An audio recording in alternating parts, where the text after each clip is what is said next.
series, I'll just mention the next few series. Today is Dr. Basco, and I'll introduce him shortly.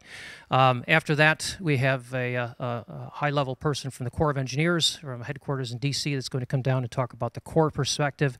We have the lead coastal engineer for an internationally prominent engineering firm that's going to be coming down as the third speaker, and then we're going to wrap up the series with a European perspective with somebody from the Netherlands who is going to be talking. I wanted to make sure that I noted who's supporting the series: the Civil Environmental Engineering Department, the Civil Environmental Engineering Visiting Council, the College of Engineering and Technology, and the CCSLRI, the Climate Change Sea Level Rise Initiative here at Old Dominion University. Next, I would like to introduce Dean Oktay Basil for a few comments. Thank you, Gary. Good afternoon, everybody. As Gary said, my name is Oktay, and this is one of the very important matters to most of us, those of us who are living on the coast, and something that we should have probably started studying it as early as the Dutch did, but, just we're now focusing on it. And I'm so glad that our president, just saw this as something that we need to be calling an initiative, led by, of course, with our coastal engineering, civil engineering, just colleagues, but including, just the oceanographers, including, just our risk analysis individuals from systems engineering, including psychologists, sociologists, even public administration individuals. So it's going to be indeed a multi-pronged, initiative that we're trying to build over here, but we simply cannot do it just the academic organization. So I'm glad to see people from the government, glad to see people from the industry, glad to see from other academic, institutions that would come around here.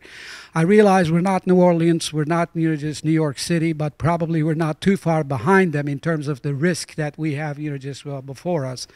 And I'm also glad that, just we have put together now a seminar series, and I know this is the first cut, and hopefully, just we will be able to add to the seminar series that we can have an interesting dialogue. A couple of years ago, I believe that was, just again, Gary and Dave Pezza, they put together a very nice, just a forum, and there was a good exchange that we started. But what we're hoping is we're not going to wait 2 more years to have another forum. So I'm glad that we have, just at least 4 of those talks, just lined up. I wanted to give you the best regards of our President John Broderick for you. Welcome you to our campus. If you've been here before, welcome back. If you would like to contact us, the point of contact over here. And anything that you want that our college should be, our university should be doing with you, for you, let us know, please. So please enjoy the rest of the seminar, I guess. Okay, if I may just invite then our speaker, Professor Dave Basco. Thank you, Oktay. Today's speaker is Professor David Basco. If you're involved with coastal engineering issues in this area, our speaker probably needs no introduction, but I will continue. Dr. Basco earned a PhD in civil engineering from Lehigh University several years ago, and upon completing his degree, moved to Texas, where he served as civil engineering faculty member in the civil engineering department at Texas A&M for 17 years. In 1986, he moved to Norfolk to become a professor in our department, civil environmental engineering, and he became the founding director of the Coastal Engineering Center at Old Dominion University, a position he still holds. While at ODU, he developed the Coastal Engineering Certificate Program, which provides educational opportunities through televised and video streamed broadcasts for coastal engineers around the world. Nearly 100 students and professionals have completed the certificate program from most of the coastal states of the United States and from countries on 5 continents. His teaching and research have focused on coastal engineering and coastal processes, and he's practiced professionally for most of his career. He is a professional engineer licensed in Mississippi, Texas, and Virginia, and is the president of Beach Consultants. He has authored numerous papers, reports, and books, and is currently working on his latest book titled Design of Coastal Structures. He spent much of his sabbatical leave in Lecce, Italy last year writing this text.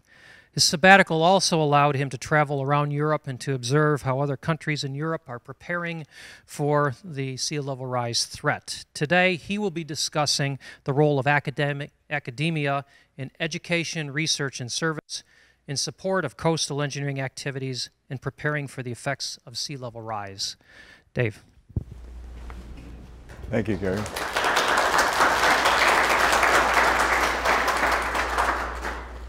Well, welcome everybody. Thank you for coming. Can you hear me back there? Okay, then I won't use that thing. And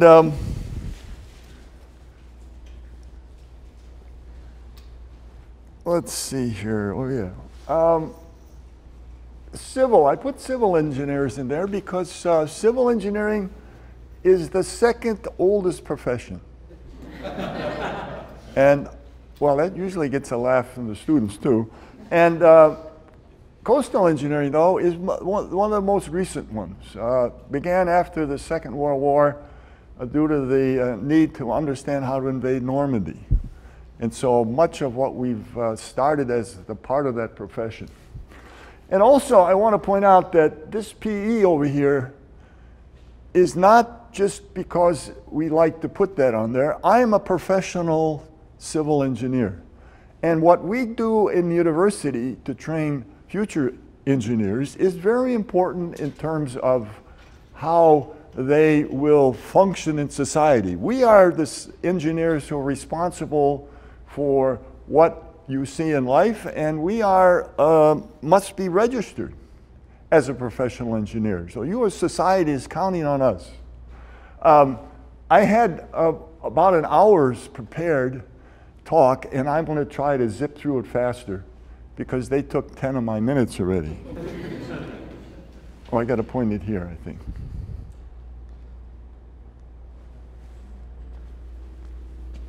Well, I could stand here. Many times we say what we do is in the university faculty is contributed side by teaching, research, and service.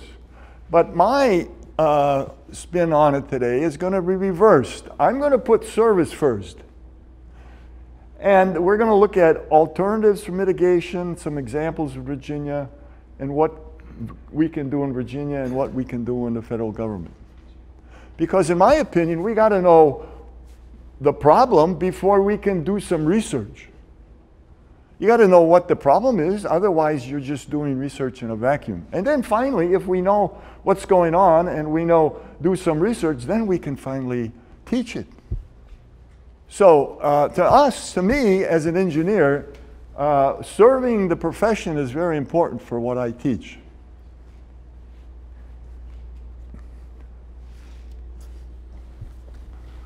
I'm going to have to be a little faster.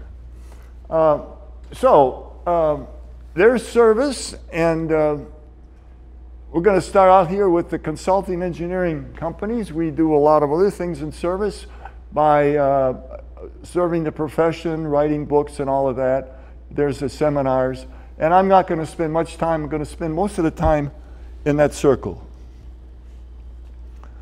And the first part of that is looking at some mitigation alternatives. And then we're going to look at examples in our local region. And then we're going to ask what we can do in Virginia as individual cities in the state, the Commonwealth, and then finally what the federal government do. And the first thing is what we use as the word mitigation is both structural and non-structural. I've come to find out that many faculty or many people don't believe that civil structural engineers, coastal engineers only worry about the structural alternatives, seawalls, dikes, breakwaters, and all of that, dune beach renourishment. But actually, as part of our responsibility, we also have to worry about those so-called non-structural alternatives, including elevating structures, raising the grade, zoning, and even retreat. So we're going to show you an example, and by the way, also combinations of all of these. Now, as usual, in academia, we like to make sure we start off with definitions. And in talking to the various faculty, we have different views of what these words mean. To me, mitigation means, and by the way, on my screen here, all these words here that are a little bit darker are red, beautiful red colors. But sorry. But mitigation means to reduce or mitigate the damage caused by coastal storms and increased sea level rise using both structural and non-structural alternatives. And to adapt means we got to change how we do it. We got to do it differently, maybe. Our present alternative methods of structural and how we make decisions caused by, whoa, predicted levels, which are really high predicted, and uncertainty in those predictions. So we got to develop a strategy. Here's some examples in Tidewater, Virginia. Most of you have seen these and know what I'm talking about. We have nearshore breakwater systems around Norfolk, protecting Norfolk, along the Chesapeake Bay. And we have some over here. This is the James River before and after. And we even have some smaller scale projects where the rock breakwater is built with a sill and planted with grass, and then this is before, and then a year later it looks like that. You can't even see the stones. And of course, the most famous one is the joint City of Virginia Beach, Army Corps of Engineers, Hurricane Damage Mitigation Project. It was called the Hurricane Protection Project, but I don't like the word. We don't protect anything. We can reduce the damages. And this is in the open ocean. The previous one was in the bay. So here's an artist of a sketch of that old wall, the new boardwalk. You've all been down. There's actually a big seawall in front of it. That's what it looks like aerial. There's the seawall being constructed, and there's the beach being rebuilt. Way down there, it's an old beach, and now it's wider where people complain because it's too wide. Okay, so those are things that we've already done. What might happen in the future? Well, in the bay, one of the adapted ways of thinking about it is maybe we can combine breakwaters with how to convert wave energy, because that breakwater absorbs all the energy, and that's the only thing it does. Why don't we try and marry that concept with converting some of that energy to electrical power? That's might be where we're going. In fact, they're doing that in Europe. There's some research going on in Italy. The other thing is, over in the ocean, we might have to permit nearshore breakwaters in the open ocean. Right now, it's a no-no. But we might have to change our thinking in that sense. What can individual property owners do? We have always worried about repetitive losses. And this is a map from the city of Norfolk. And it's unfortunate this color is red, and all those colors are where there's repetitive flood losses. And there's a property right here. Here's ODU. Here's the Hampton Road Bridge. Right behind the Taste, there's a little street called Lexington Avenue. And there's a house there that since 1998, the National Flood Insurance Program has paid over $61,000 in damages from floods. 5 storms. They sent the owners the repetitive damage report. And here is that home when it was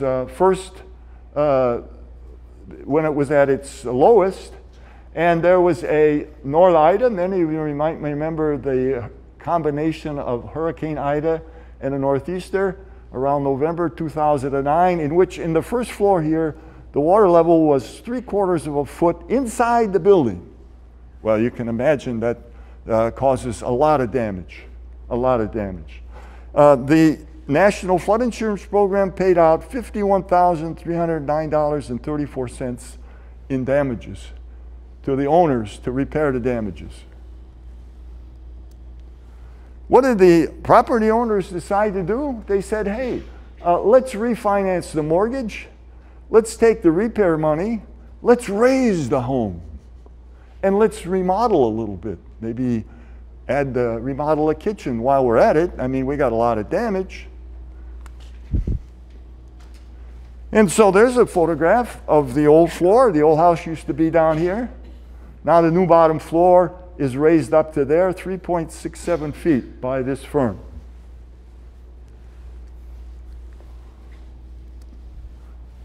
Well, one of the things that happens is that before, the flood insurance was $1,374 per year for the National Flood Insurance Program, and that dropped to $349.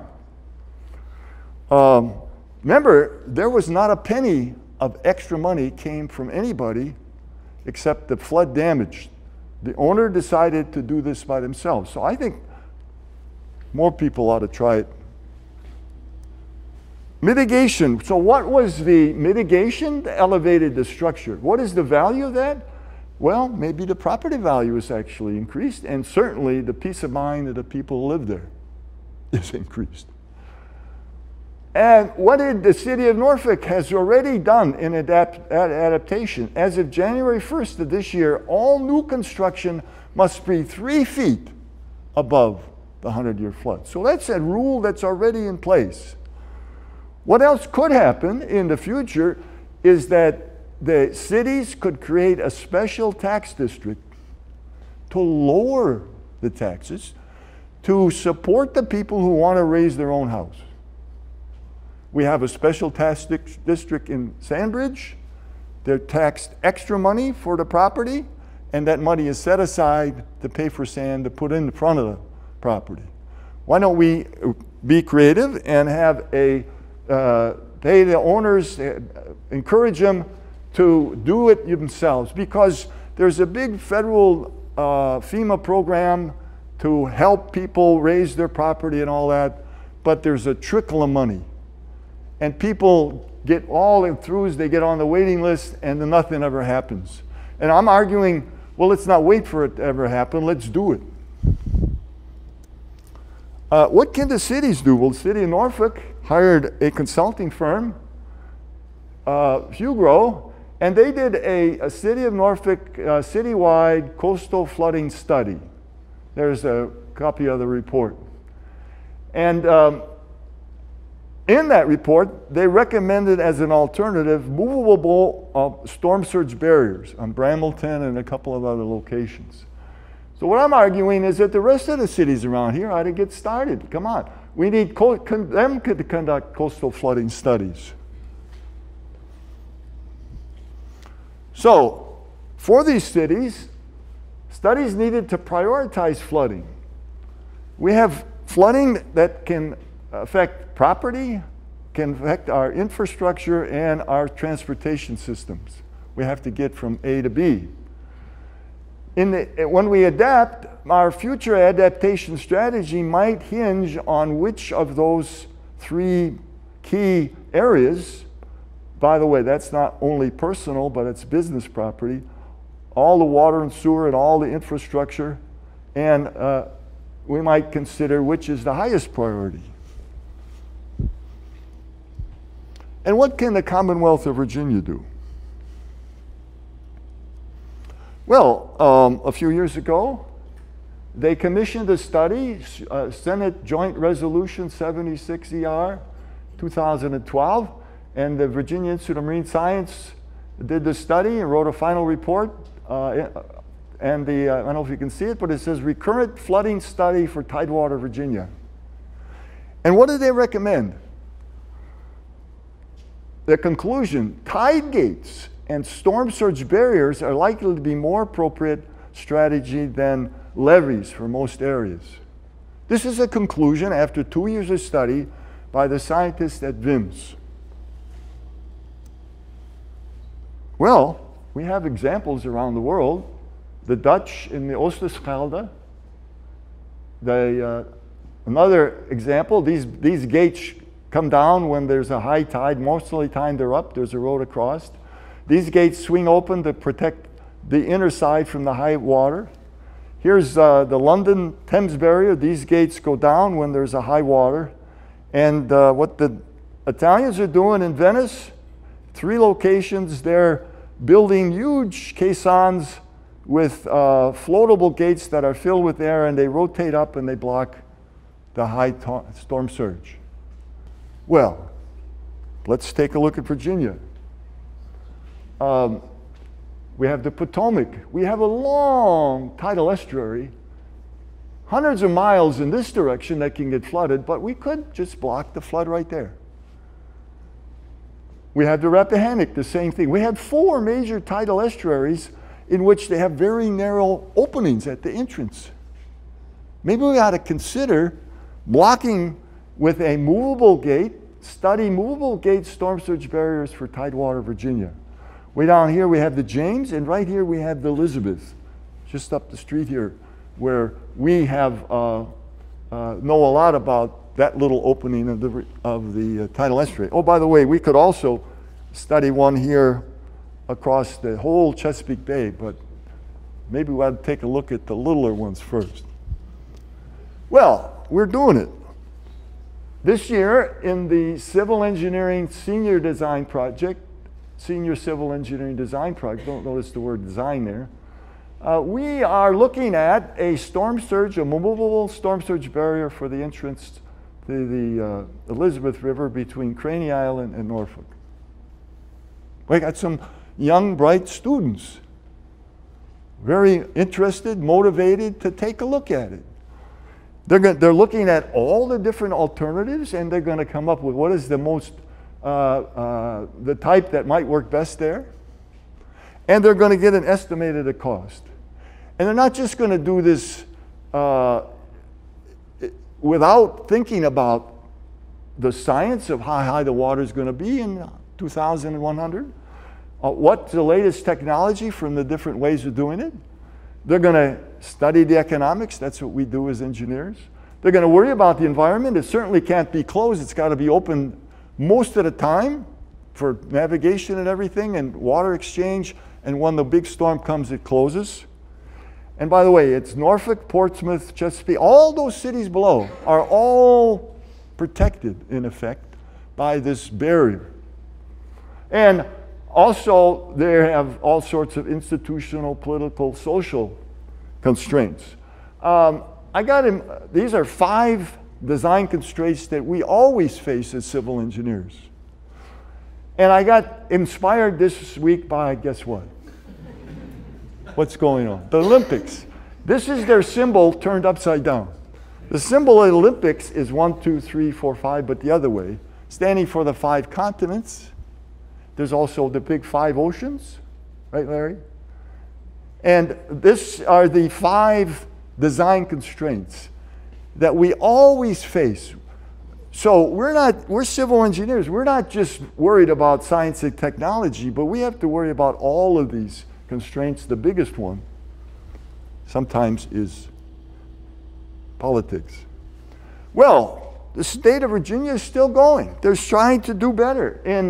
In fact, as we speak, under current legislative session, there was a joint resolution number 3 proposed to establish a 15-member subcommittee of state legislators and citizens, a committee to recommend strategies to address challenges of coastal flooding, with a deadline 2 years from now. I couldn't believe it. I think it's a typo. Went online. That's how much money they're asking from the state of Virginia. And it's a continuation of the one that VIMS did.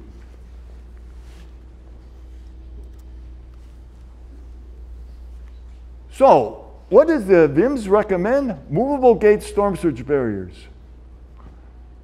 What I'm recommending is that the state hire some engineering firms to be their local sponsor, and the state team with the Army Corps of Engineers to study the feasibility of these ideas for Tidewater, Virginia.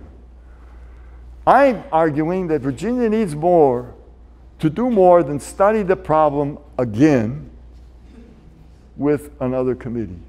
I'm getting old, and I'm getting tired of just study, study, study. Let's get out there and do something. What can the federal government do?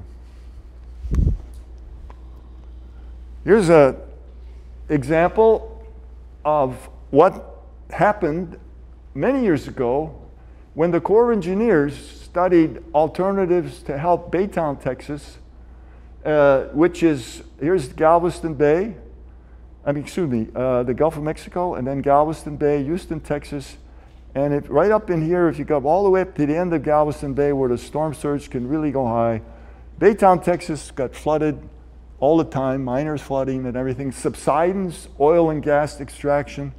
So Baytown was sinking, and there it is. It's hard to see where it was. But Coastal Engineering Manual in a certain section tells much more details about this. By the way, about 100 miles north of Houston is College Station, Texas A&M. So back when this was going on, I found out about it.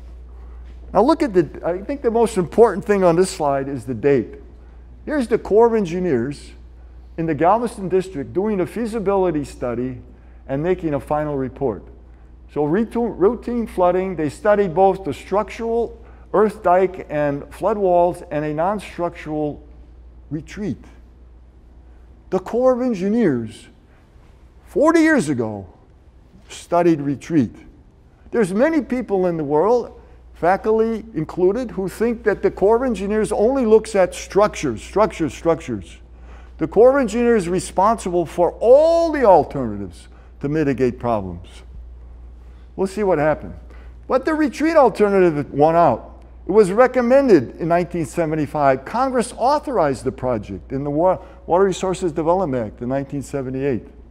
The non-structural alternative retreat had a benefit-cost ratio of 1.3. All those other structural alternatives, they were less than 1. Bad. So the core project, however, requires local funding. So, 1979, they had a bond election in Baytown, Texas. By the way, the local funding requirement in '79 was 20%. It dropped, but it's more than that now. The community was divided in Baytown. People not living in the floodplain asked to help buy out those who did. They had a bond election. In 1979, it failed by 60 to 40%. Margin, and there's the reference. Congress in 1980 could not authorize funding because the locals could not come up with the 20%. The Corps placed the project in inactive. The local citizens decided to stay.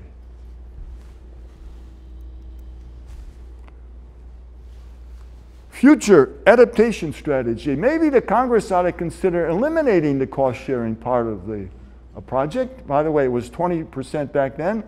It's up to 35% today. When the resulting BC ratio was large enough to cover the standard cost share amount required for local projects. There's a institutional, political change. If this was enacted as an adaptation strategy, the federal government would have saved millions of dollars in flooding-related problems over the past 33 years, and who knows what's going to happen as sea level rises. So maybe we got to think about how the federal government behaves. I did make it red. So under service, this big blue area here, we put on seminars. So thanks for coming. Research. We're going to look at 2 areas, flooding and sea level rise, and waves and storm surge index. Storm strength index. You've all seen this picture many times, so I'm not going to look at it too much. It's the rise in sea level with years, starting in 27 when they measured the tides at Sewell's Point Tide Gauge. And our local mean sea level rise rate is around 3 times the global average because we have subsidence. And so the slope of that line is about 4.4 millimeters per year. What I want to point out, down here in 1963, what happened? Virginia Beach became incorporated. By the way, so did Chesapeake. And in 50 years, till 2013, sea level has come up almost 3/4 of a foot already. Oh, and we've managed to survive. Sea level has been coming up at a pretty slow rate for a long time. There's 7,000 years, been coming up 10 meters, about 1.43 millimeters per year, when the global average. Before now, we're looking at a little bit better data. I always like to look back in time. There's our Sewell's Point Tide Gauge. What if we went back in time, 1800, 17, what happened in 1607? The first English settlers came and landed at Virginia Beach, April 26, 1607. 400 years later, we celebrated the 2007, the 400th anniversary. Sea level rise, if that's the same projected rate, and we saw it, should be pretty close. The sea level has come up where we live 5.8 feet.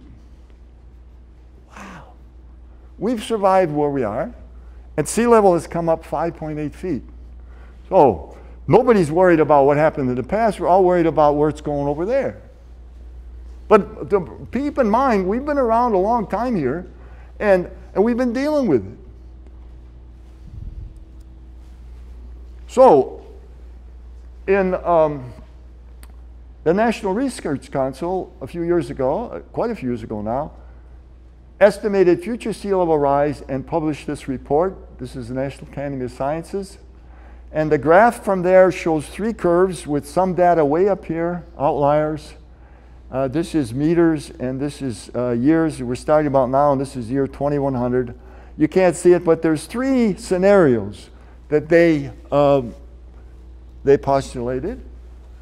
And I just couldn't resist going back. There was 9 US faculty, 4 government agencies. They met 3 times over 2 years. Chapter 2, Future Global Mean Sea Level Changes, 7 pages in this report. Because of uncertainty, and they postulated 3 scenarios for 2100. One was that it was going to rise 0.5 meter, 2, 1 meter, 3, 1.5 meters. And because we don't know much more, and we have, well, I don't know why, but the Corps of Engineers has adopted this report. In fact, then if you look at their latest engineering manual, which just expired, they show curves of sea level rise. There's one about 0.5 foot, 1 foot, meters. That should be meters. Meters in to 2100. I'm sorry, that's typo. So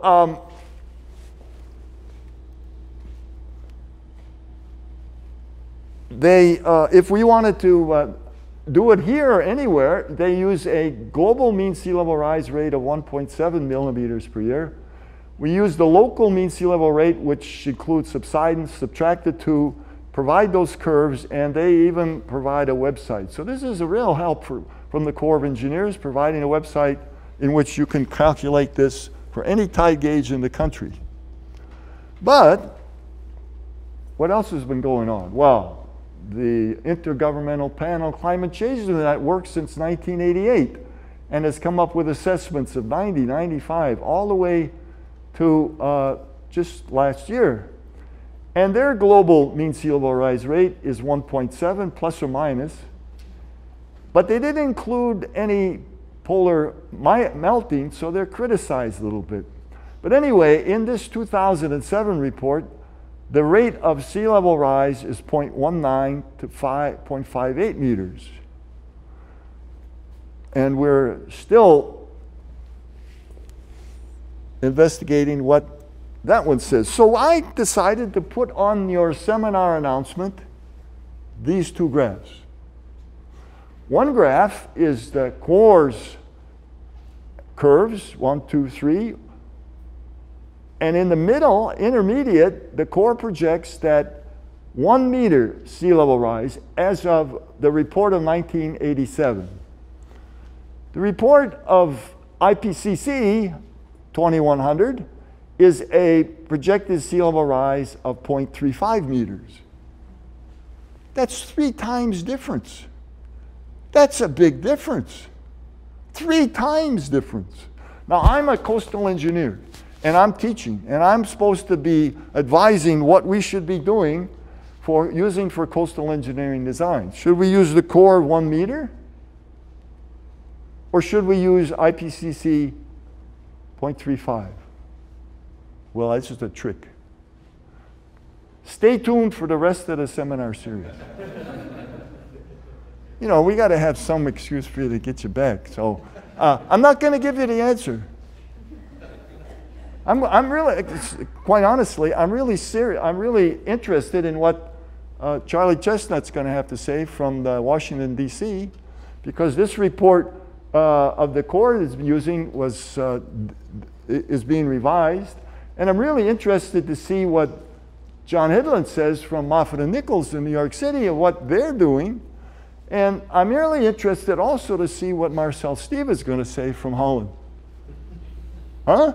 So I'm going to be here the next 3 times. The other thing that, it's just all in red, this should be in red. Waves and Storm Strength Index.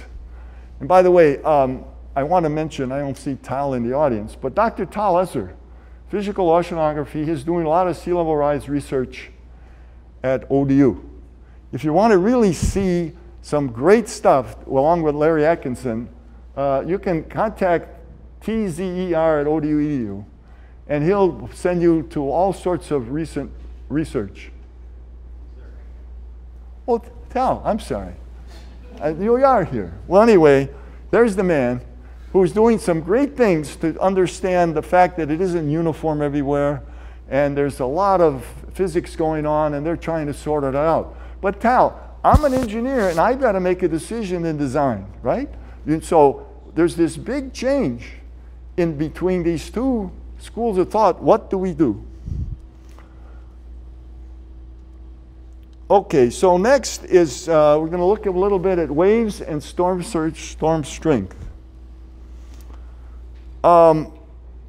What we need in the world is a coastal storm severity index.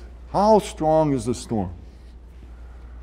We all know the Saffir-Simpson scale, but that's just wind speed. That's got nothing to do with water level, high water levels, high waves, and how long the storm lasts. And so, over and over again, forecasters, emergency managers, and the public needs a storm severity index to supplement the Saffir-Simpson scale. Not to replace it, but to supplement it. And a real example to drive that home is our Hurricane Isabel, September 18, 2003, where, you know, we all watched the water level rise in our garages. And so here's the track of the storm. There's the satellite view. Here's the blue you can hardly see as predicted. And then the red was the actual level. And the green is the difference. So this was a category 1 minimum on the Saffir-Simpson scale. But it produced the 2nd highest water level ever recorded at Sewell's Point. So whoa! I mean, what's got the Saffir-Simpson scale got to do with a storm strength index? So what we've been working on is a coastal storm impulse parameter. And I see the young man who did the PhD work, Nader, is in the audience. It's based on Newton's 2nd law and expresses a storm impulse as a change in momentum. We all studied F equals ma as engineers, but we didn't spend too much time with F over dt is equal to mdv. The impulse equals the change in momentum, right? And that's what this is. So the elevated water level plus the mean wave thrust integrated over the storm duration is the storm impulse. And what causes the change in the impulse of the storm? It's the land. The big storm comes towards the land and boom, bumps into it. So that all the momentum of the storm is stopped. So all we're trying to do is say how much momentum was coming towards the coast. I got a lot of more slides I could talk about that. But we'll just look at some data. Here is it's supposed to be, waves are in, let's see, waves are in blue. There should be the blue color here. This is the impulse, the momentum of the waves coming towards the storm of that duration during Isabel. And then these spikes are the pressure because those are the pressure forces that are above the mean high water. The coast is adjusted to whatever the tide is. It's only the extra momentum under mean high water that we want to count. And you add the green and the blue and we get the red. And then we integrate the total under there and we get one number. The total impulse of that storm, both momentum in terms of water level, momentum in terms of waves, and momentum in terms of how long the storm was.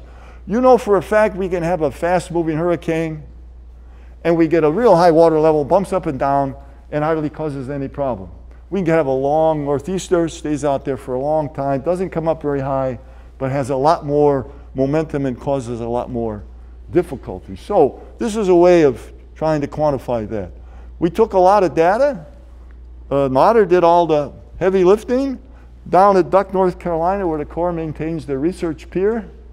And we measured the tide gauge, measured the waves. They did, and we just got the data for this 10-year period. And that just displays then all the numbers for 10 years. So some years have a lot of momentum, a lot of storms. There were 149 coastal storms in that 10-year period. The wave momentum, by the way, if you look at the numbers, out of the total momentum, half, or part of it was pressure and part of it was waves. The wave momentum accounted for 60% on the average of all the momentum. So we can't just throw the waves away when we talk about storm effects on coasts. It's not just the water level, but it's the waves.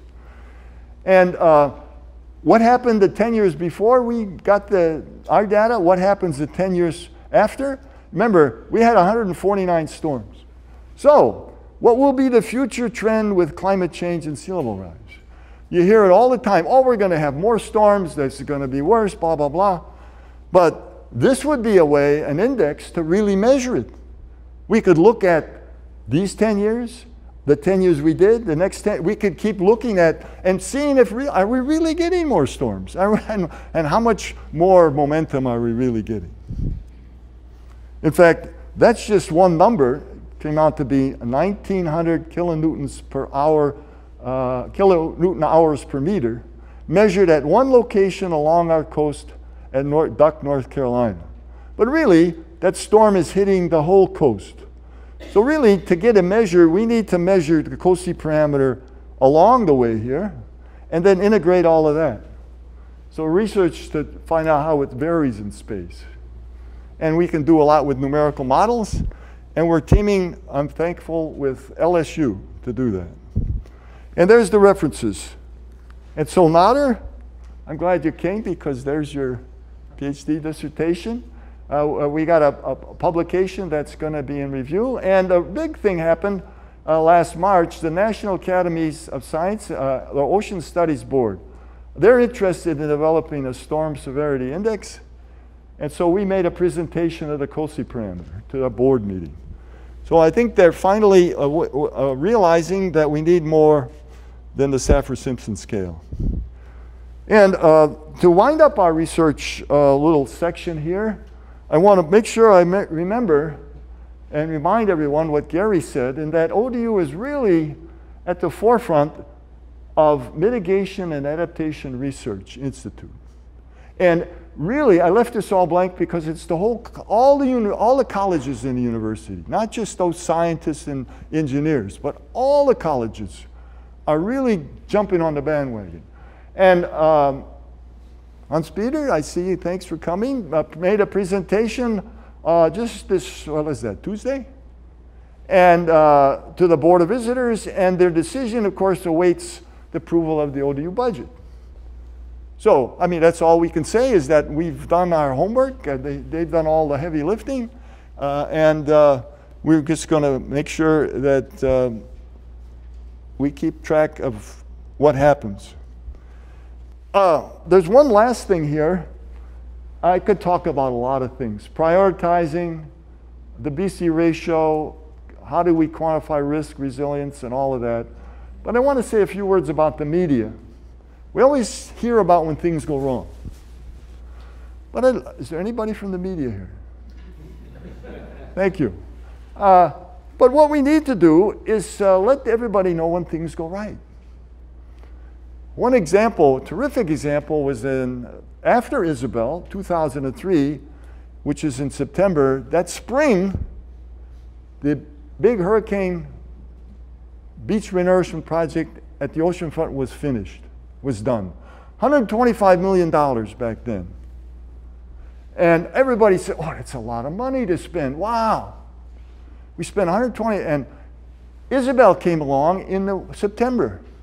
And you went back and turned out that that big beach renourishment seawall project prevented $80 million of damage in just that one storm. And we were, very thankful to the media because that story got told. The same thing is true with Sandy. There's many places along the coast of New Jersey that had big wide beaches, hardly had any damage. Where there was no beach, a lot of damage. And London, the Thames barrier, just last fall, there was a big storm in the North Sea. They closed the gates of the Thames barrier. 800,000 homes were saved from damage because they closed the Thames barrier. 800,000. And that was buried in environmental agencies' news release. Every time there's a storm, there's some damages saved. What we ought to do, we got to get a better feel with the media on how to bring the story of when these projects all work, when things go right. We don't do a very good job of that, and I'm right along with it. Finally, we talked a little bit about service. They're supposed to say research here. But the third thing we do is teaching. And we all have undergraduate and freshmen. I teach the freshmen a little bit, and then I teach the senior design. Then we have graduate courses, masters and PhDs, and we have actually an online master's program. And we have this coastal engineering certificate program online. And I'm happy to report that I try my best in all of these levels to discuss sea level rise. So sea level rise is not something we just thought about. We've been dealing with sea level rise for all the time as engineers. What happened when the online courses started? Here's the years, 1985, I came in 86, and the number of people in the graduate courses was bouncing around between 10, 15, good, maybe even less. And then we started, these are the 4 courses. And we started going online in 2003, and wow, the numbers kept going up. These are the 4 courses with symbols. The biggest one ever, highest enrollment was 77. That's a lot of graduate students all over, and they weren't just here. There's a map showing where they came from. There were 226 students from 31 states. There's only 30 coastal states, so there's one fellow out here in Colorado. And I wondered about him, and he told me the reason he took the course is because he works for a bridge design team in Golden, Colorado, where they have a lot of bridges that cross streams, high velocities, and they got a contract to getting into bridges and coasts. So he took the course, but we got a lot from here. There's one from Hawaii, but obviously most of it from our part of the world. 226 students from 31 states, 67 students, or 23% of the total, from around the world. So this shows a map of the world where every dot is a location where many of the where all the students come from. And 14 countries. Australia leads the way with 33, or is that 31? I think they feel isolated down there. And they like to communicate with the rest of the world. But you can see, recently we've had some people from France and Spain, and it's quite exciting, from the United Kingdom. And it was a challenge to teach all of these last semester when I was in Italy. I taught the graduate course from Italy. How come we have had 293 students in these courses? Is it because I'm such a great teacher? No. Come on. Yeah, well, I like to think that, but no. The real reason is that there's a concern worldwide with future sea level rise.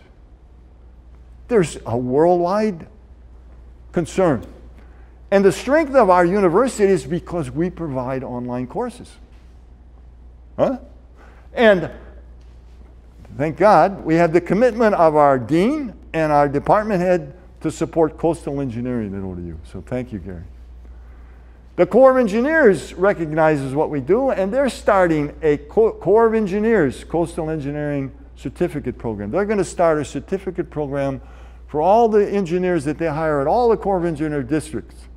And we're joining with LSU, Texas A&M, and Mississippi State to be the providers of these four master's degree online, that anywhere in the Corps of Engineers district office you can earn a degree from those four schools. So I want to recommend that sea level rise education at ODU go from the traditional undergraduate where the courses and students are here to, we're going to adapt.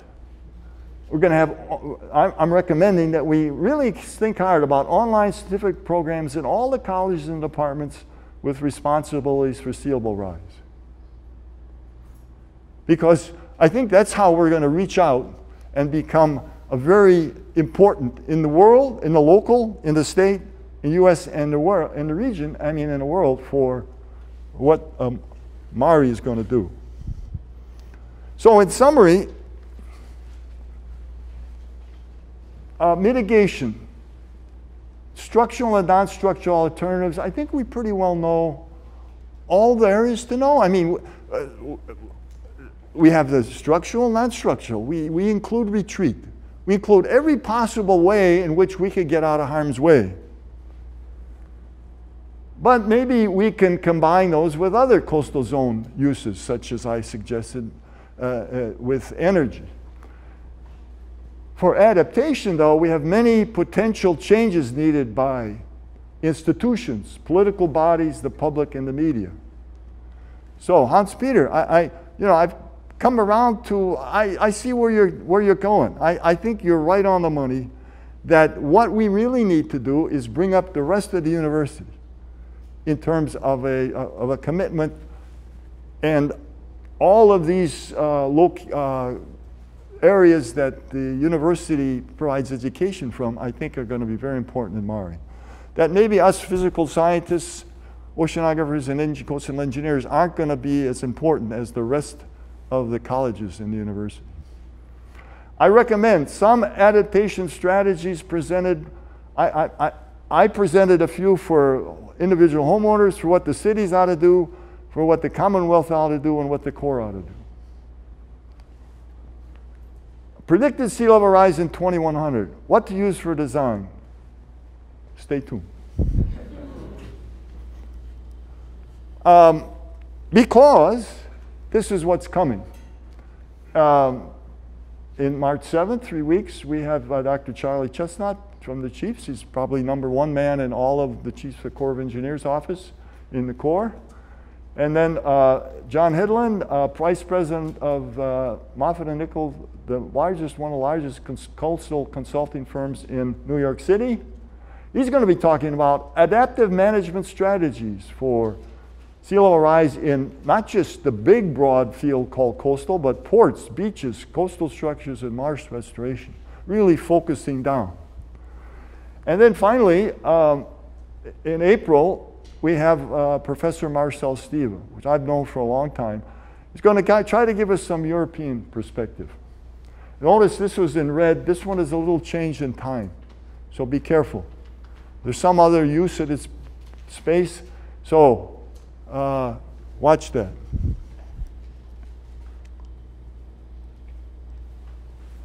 I'm done.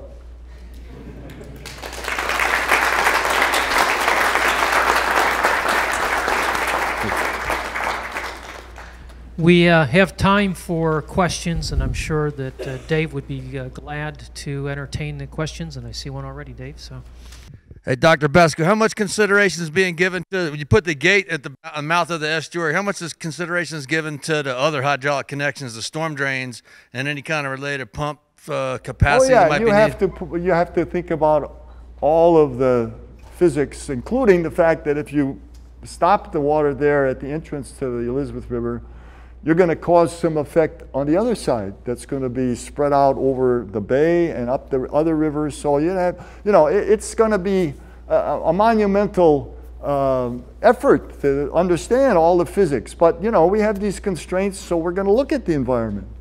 It's not just how much it's going to cost, but what is the consequences, including when there's rainfall and runoff. So all I'm saying is that it's time to start moving ahead and study some of these. Some things might not be feasible. But maybe in a few more years we'll look at them again and say, whoa, maybe that is feasible. Thank you.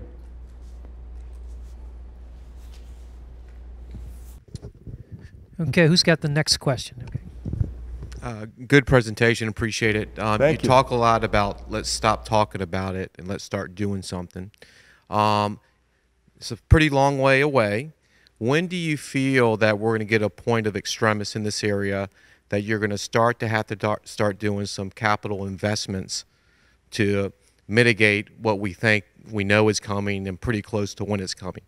Because there's just talk, but when is requirements we need to start doing? Is there, in your mind, is it 2030? Is it 2040? I mean, when do we need to start doing something?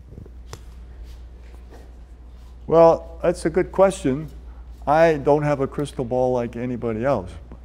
But what we can do in design is to plan for the fact that those curves are very uncertain at the far end. And where we are on those curves means what's going to happen in 10, 20, so many years. And we can certainly build in our analysis of the economics the fact that if you build something stronger, the first cost, initial cost, it's going to cost more. But there's always a maintenance cost. So the stronger you build it, the less damage it has, so the maintenance costs come down.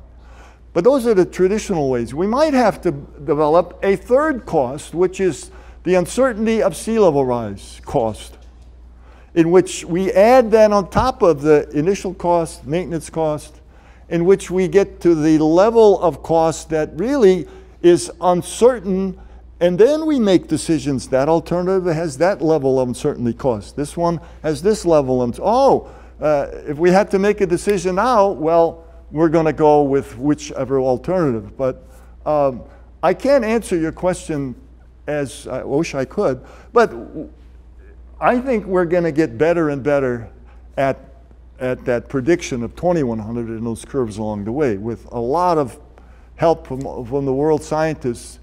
So I'm an optimist in terms of the fact that I think the IPCC curves are going to be much closer to what I would recommend for design than the Corps of Engineers curves. Now remember, the Corps of Engineers curves, that report, it said it's valid only up to September 2013. Well, I'm really interested in what the next report is going to say. How is the IPCC work and all of that work going to be rolled in? Because the current core guidelines goes back to 1987 with a few people putting some work in a report for the National Research Council, which I think isn't as strong as what the IPC is doing. So if I had a personal choice, I would go with what the IPC is coming. And we're going to hear a little bit later what the 2013 IPC report says. Well, I prefer actually to talk about the sea level rise projections. I wouldn't call them prediction because we have no Earth system model that can predict what's going to happen. We have to be very, very careful in talking about any of those curves to be close to a reality. We don't, for example, if I would do scenarios, I would, for example, do a scenario for what if the West Antarctic ice sheet starts to melt tomorrow and will disintegrate in 30 years? What would this scenario be? Or what if ocean circulation does something else than we expected? What we saw over the last 10 years is that everything that happened in the ice sheets was not predicted. The big things, the big chunks that broke off, we didn't know it. The rapid melting of the Greenland ice sheet that we saw over the last 10 years, 10 years ago, nobody thought that was possible. So I think what we are looking at is not an uncertain future. It's a future where we have a lot of probabilities. What we know is that something surprising will happen. And I think this is our challenge, to really prepare for surprises. And as long as we try to select one of those curves and then plan for those curves, we are not prepared for the surprises. It's the same with climate change, with heat waves and droughts and all of this. I think we need to understand that the only thing we really know about the future is that it's going to be different from the past. And we will have a lot of surprises, and that's really a huge challenge for engineering, for social sciences, for decision making, for everybody. Thank you. And I want to add to that. So in our field where we have these mitigation alternatives, for example, we have the choice of a rock, like the rock breakwaters that are at the lower end of the Chesapeake Bay in front of Norfolk, right? Here's a structure that's can be, and I like to use the word adapted in perhaps the short term instead of adjustment. I appreciate it, but they can be adapted relatively easily in the short term by just putting more stones or more rocks. Come on, they can be built up. And so if you look at that alternative versus another one, there are certain alternatives out there that have much better maintenance or even ability to adjust or to grow with sea level rise than some others. So we have to be clever enough to have strategies in what we propose for the future.